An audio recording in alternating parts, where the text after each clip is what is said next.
The first prophecy was in Genesis chapter 3 when God himself prophesied and said, the seed of the woman shall bruise the head of the serpent. But that was the prophecy of God.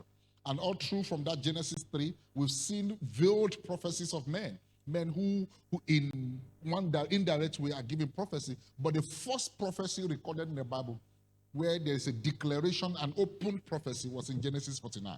And one of the responsibilities of men is to give inheritances to their family and speak words to give inheritance and lots to their children and their wife, to make declaration.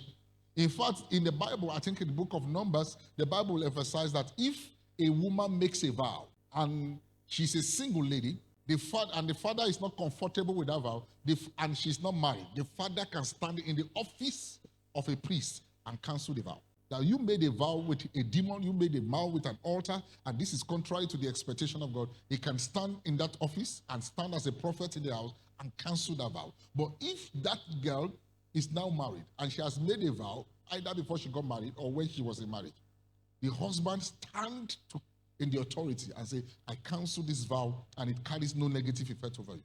And this is the power of manhood, that men don't come into the reality. To say, this is your portion in destiny.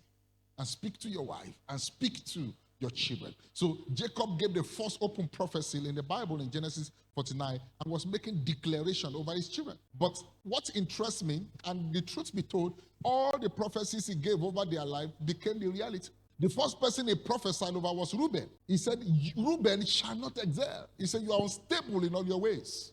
And why would he say that? Because Reuben slept with the concubine of Jacob. And he pronounced in the blessing of Jacob, in declaring their part, he pronounced something like a curse. And of course, the Bible made us understand that in the lineage of Reuben, there was no prophets, there was no judge, there was no king, because the father defined his part by his word. I say, Reuben, you shall not excel. When he spoke about Simon and Levi, he said their anger was wrong.